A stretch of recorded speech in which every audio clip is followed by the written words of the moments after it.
Hello, everyone. If you like what I'm doing here, please consider subscribing, liking, and commenting. It would really help the channel out quite a bit. Thank you very much. This is Orson Welles, speaking from London.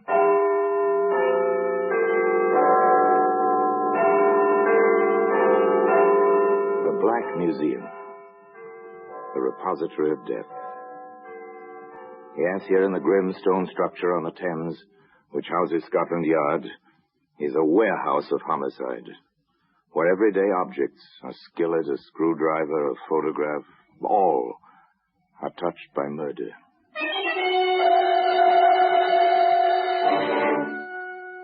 Here's a .22 caliber pistol.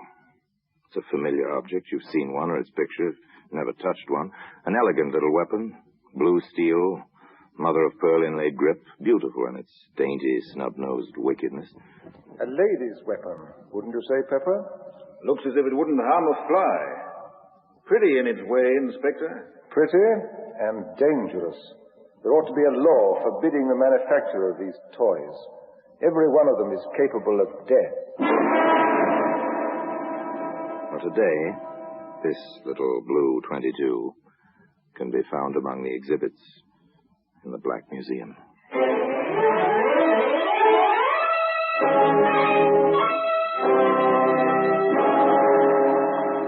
From the annals of the Criminal Investigation Department of the London Police, we bring you the dramatic stories of the crimes recorded by the Yard's Gallery of Death, the Black Museum.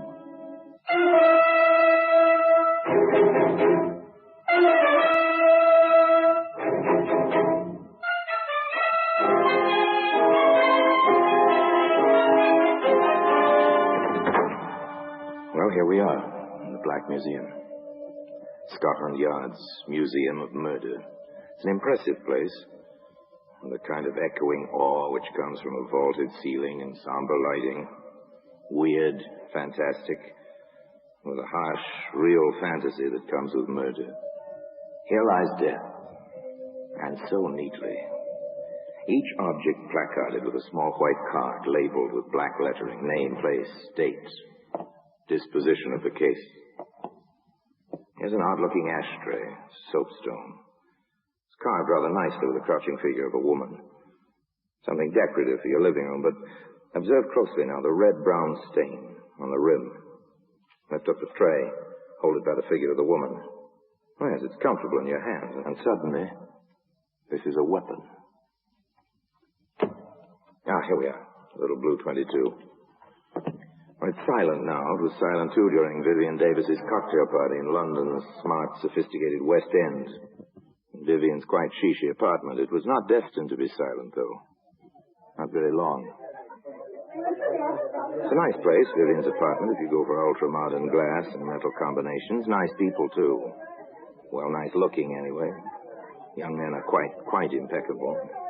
The young ladies are lovely, lush, well aware of the well-put-together attractiveness.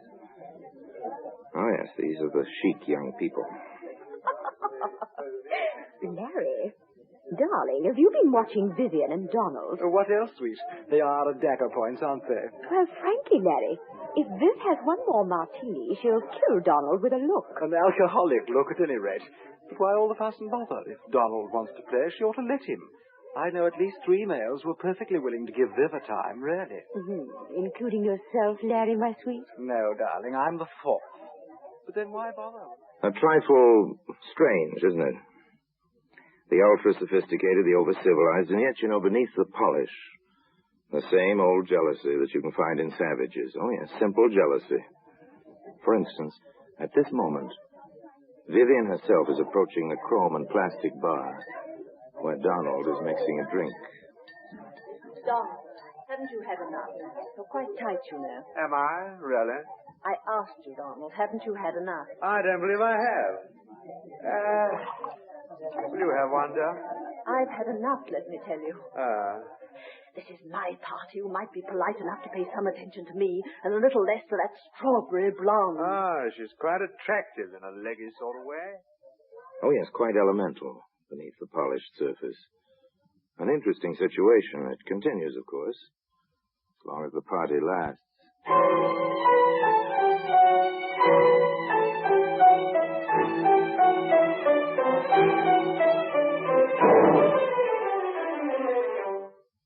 continues, as a matter of fact, well past the end of the party, even to the moment when May and Larry are making their farewells. The last of the guests to go. Oh, it was simply marvellous, Viv, darling. Just delightful. I always adore your parties, Viv. The liquor flows like water. Oh, thank you both for coming. My little parties wouldn't be the same without you. Isn't that so, Donald? Huh? Yes, of course. Coming, Donald Lowson? Well, I don't exactly... Oh, Larry, please. What? Oh, put my foot in it, didn't I? I'm sorry, old man. Au revoir, Viv. Let the martinis run again sometime soon. Bye, darling. Ring me, won't you? Oh, soon, darling. Quite soon. Donald's for it now. Did you see the look in her eye? Come along, dear. Don't be catty. Look, I don't know. The party's over now. Silence descends on the carpeted hallway. For a moment or two. And then, through the muffling walls... You stupid little, silly little beast on that woman. Oh, stop it, Viv. I'm not interested in her. I Don't told you you make time me look and such time a again. perfect idiot. Man versus woman. A jealous woman. Where does it go? Isn't it obvious? Of course. Somebody's bound to be hurt.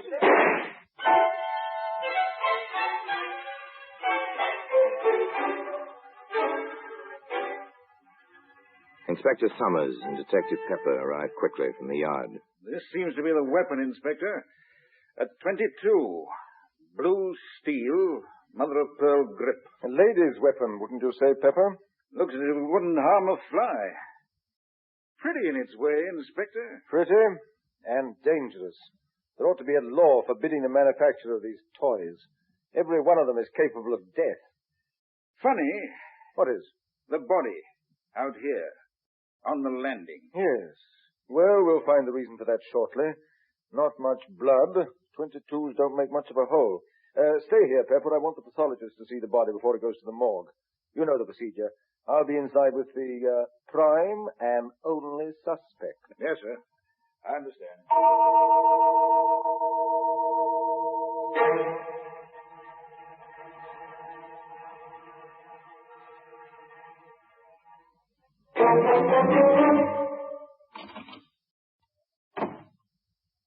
All right.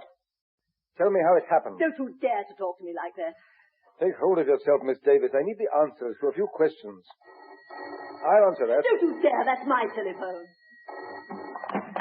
Yes? No. This is Inspector Summers of Scotland Yard.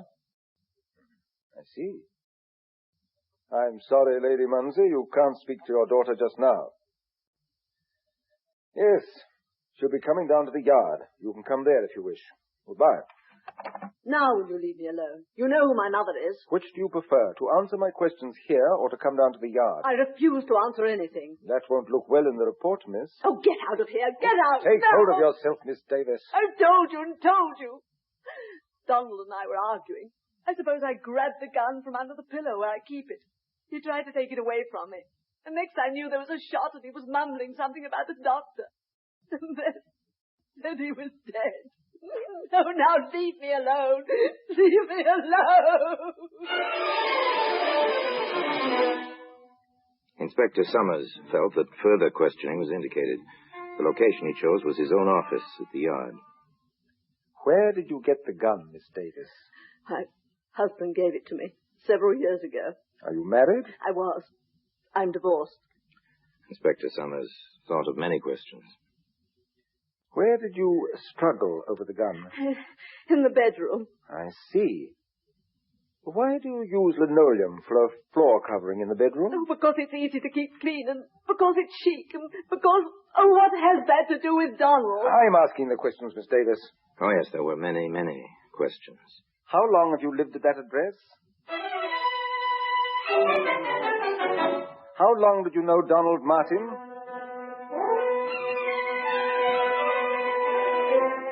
Have you ever bought any ammunition for that gun?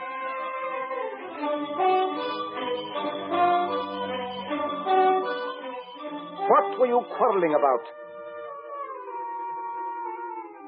It went on and on. And finally... Very well, Miss Davis. We shan't hold you. But don't leave London.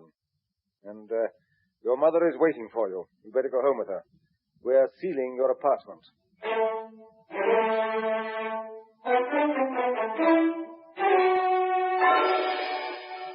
An inconvenient matter, violent death from a gunshot wound. Apartments are sealed, people investigate. One's whole life is turned inside out. And then there are the experts. The scientific facts contradict some of Miss Davis's statements, Inspector. They do? For instance? There's no evidence of any scorching of the clothing round the bullet hole. From that fact and the spread of the smoke stain, I deduce that the gun was held from 3 to 6 inches from Martin's chest. As the blood ran down the chest, he must have been standing at the time. It would be practically impossible for him to hold the weapon himself in that position. Could he have clutched the barrel, say, in an attempt to take it away from Miss Davis? In that case, his fingers would be singed, or at least blackened. They're not. I do not believe that the man was touching the weapon at all when it was fired. An embarrassing conclusion, to say the least. And there were other things. I've checked Martin's shoes at the morgue, Inspector. Well? If they struggled in that bedroom, on that polished linoleum floor, his shoes would have had to scratch the floor. They're leather-soled, and they have metal taps on the tips. Very good. Another discrepancy. Now, Pepper, I think we'd better have a bit of a talk with the neighbors. Are you certain of that, Mrs. Merritt? I am positive. It's not the first time they yelled at each other, those two, and the walls are thin. Do you have it down, Pepper? Yes, sir. They had a quarrel about 2 weeks ago. He left.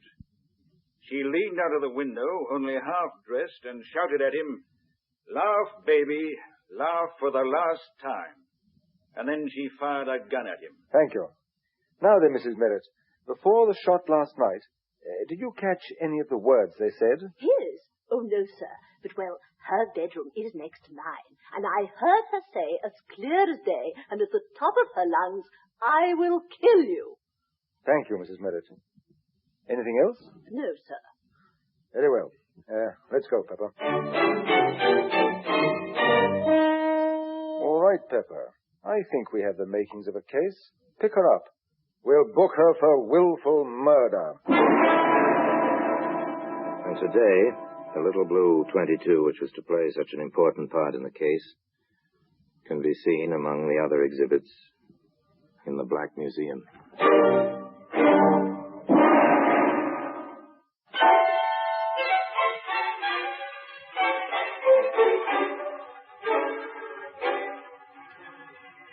As the inspector said, they felt they had a case. The evidence was piling up. Vivian Davis was arrested. Her defense counsel was a distinguished member of the bar, and the prosecutor assigned was no less brilliant. But some of the conversation about the case was, well, a lot less brilliant. Why, if Larry and I had stayed, we might have seen the whole thing. And darling, those letters. Imagine leaving letters like that lying in your bureau drawer, where anyone might find them. And do you suppose the prosecution will use them for evidence? This is one trial I simply shall not miss. Let me say here and now, if May owns a gun, I'm walking out, and at once. But Viv always was unstable, you know. That's the kind who'll pull a gun on you when you least expect it. Not for me, old man. Not for me. I always said she was no better than you'd think. Wild parties at all hours, firing guns around, drinking. Oh, I dare say the woman wasn't happy. But then who is? Now I ask you, who is? Poor Viv. I understand the food in prison is all starches. Seen the headlines? This is a juicy one, what? I'm to be a witness? You don't say. Really now, you don't say. They tried the case in public gossip, long before it came to proper trial. And when the proper trial began, the courtroom was crowded naturally with bright young women and polished young men, the familiars of the defendant. This, however, failed to ruffle the solemnity of a British court. I shall permit no demonstrations. At the least lapse from proper decorum, I shall have the courtroom cleared. And that settled that. The trial proceeded. Vivian Davis, in simple black, sat in the dock between the two wardresses assigned to guard her. On the witness stand, the pathologist repeated his evidence and his conclusions with the prosecution. There was no cross-examination. With Inspector Summers, it was another matter. Inspector, You heard the prison doctor testify that when Miss Davis was admitted to the prison after her arrest, he found bruises on her arm and on one thigh. Yes, sir. And that such bruises might have been sustained in a struggle. Yes, sir. Very well. Now then, in your experience, have you found that when one person handles a gun, that person's fingerprints are usually found on the weapon? That has been my experience. However, if two parties struggled for possession of a certain weapon, would there be fingerprints? In most cases, no, sir. They tend to smudge or eliminate each other's prints. This weapon, which you've identified and which has been entered in evidence as Exhibit A, did you find this weapon at the scene of the alleged crime? I did. Did you examine it carefully? I did. Did you have it tested for fingerprints? I did. Did you find any? Yes, sir. How many tests? Only one set of prints were on that gun. Whose were they, Inspector? Now tell the jury, please, whose fingerprints were on that gun? Only my own. One more point, Inspector. You stated that you found a bullet in the wall of the bedroom. Correct? Yes, sir. Have you any reason to believe this bullet was fired on the night of the alleged crime? It could have been fired at any time, I suppose. Thank you, Inspector. That's all. Mrs. Merritt, the eager next-door neighbor, had her proverbial day in court. Yes, sir. Just as I told the inspector, she screamed at him, hanging out of the window only half-dressed, and then she fired a shot at him. Counsel for the defense spent little time in the cross-examination of Mrs. Merritt. Madam, did you actually see Miss Davis fire a pistol or gun of some sort at the deceased? I heard the shot after she yelled at him. You said she was only half-dressed at the time. Is that correct? Yes, sir. Then you must have seen her. Well, I took one look, and after that I only listened. Why? Why, Mrs. Merritt? When a woman is in her condition, no other woman cares to watch her. I see. This is your opinion. It certainly is. Your Lordship, I respectfully request that the answers to the last two questions be stricken from the record as constituting an opinion and not evidence. Further, on the grounds that opinions are not warranted, as the witness is not qualified as an expert. Well... The clerk will strike the last two answers from the record, and the jury is instructed to ignore the testimony. Proceed. No further questions. Thank you, Mrs. Merritt. Back and forth, the battle raged, a battle for a woman's life. The case for the Crown was ably presented. The defense, by cross-examination, by objections in the record, sought to upset testimony to establish points which could be played upon later, the climax of the trial, when Vivian Davis herself took the stand in her own defense. Now, Miss Davis, you understand the seriousness of this situation. Of course. I refer to the testimony that you once fired a gun at Donald Martin from your bedroom window. Is this true? No, it's not true. What did happen that evening? He'd come to see me. He'd asked me for money to pay a gambling debt, and I refused. We quarreled, and he left. I was furious, and I called to him from my window. Then I went back into the room and fired one shot to make him think I'd killed myself. What happened then? Oh, Donald... Mr. Martin came rushing back, and we were friends again. Miss Davis, have you ever pointed a weapon at Mr. Martin? No, never. Have you wanted to? No, never. Did you shoot him the night he died? No! Have you any recollection of his having spoken to you between the time he was shot and the moment he died? I'll never forget it as long as I live. What did he say? He said, I wish the doctor would hurry. I want to tell him that this was an accident. It's not your fault. He said it over and over. And then he was dead. Thank you, Miss Davis. You're a witness. Pull yourself together, Miss Davis. Yes, sir. Very well. I submit, Miss Davis, that the truth of your first public quarrel is, as it was stated by a previous witness, that you did fire out of your window at Mr. Martin. Oh, no, never. I fired in the room. I wanted to frighten him. Miss Davis, is this your pistol? Yes. Is this the weapon which killed Mr. Martin? Yes. And on the night this gun, your gun, killed Mr. Martin, you had a quarrel, a second quarrel. Yes. You were, to put it simply, jealous of his behavior with other women. Oh, I was so jealous I threatened to kill myself. You threatened to kill yourself? Yes. Then why did you shout, "I will kill you"? No, I never said that. What did you say, Miss Davis? I never said I'll shoot myself. The other, I never said. Why should I? I was jealous, but that was because I loved him. Oh, you've got to believe me. I loved him. I did. There was more, much more, over and over, but they never managed to shake her on the essential points. I never pointed a gun at Donald in my life. And, of course, I never said I'd kill him. I said I'd kill myself. at long last, with Vivian Davis on the verge of collapse, the prosecutor let her go. Shortly thereafter, the defense rested. Summations were brief. For the prosecution, this woman is guilty of the crime with which she is charged.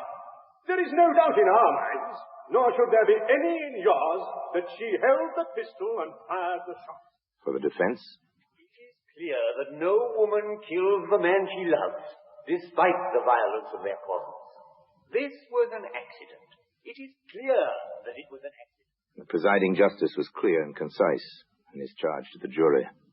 Gentlemen of the jury, in conclusion, let me advise you there are three possible verdicts you may return under the present indictment.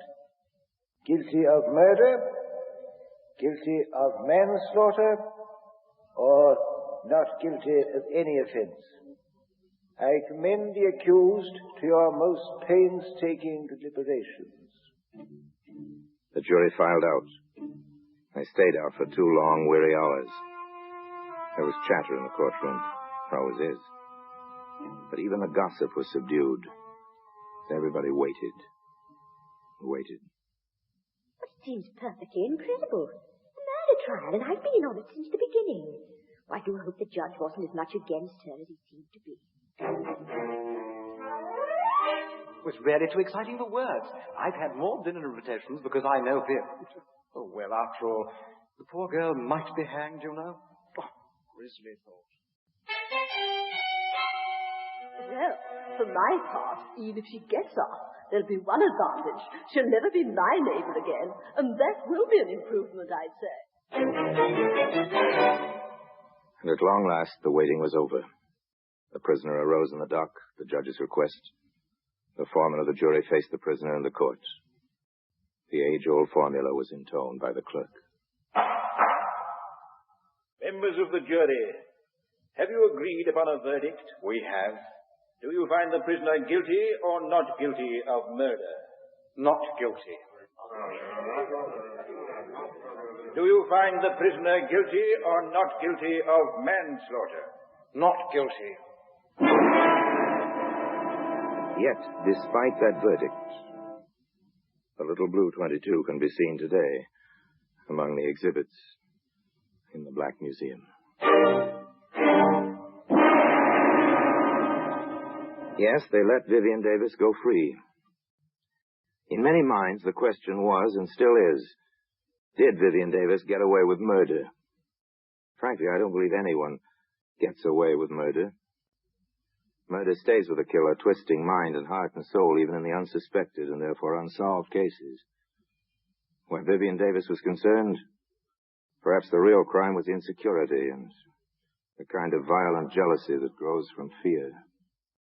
I don't know. That's for the psychologists, not for you and I to decide. Meanwhile, the little blue 22 remains in its customary place in Scotland Yard, in the Black Museum. And now, until we meet again next time, in the same place, and I tell you another story about the Black Museum, I remain, as always, obediently yours.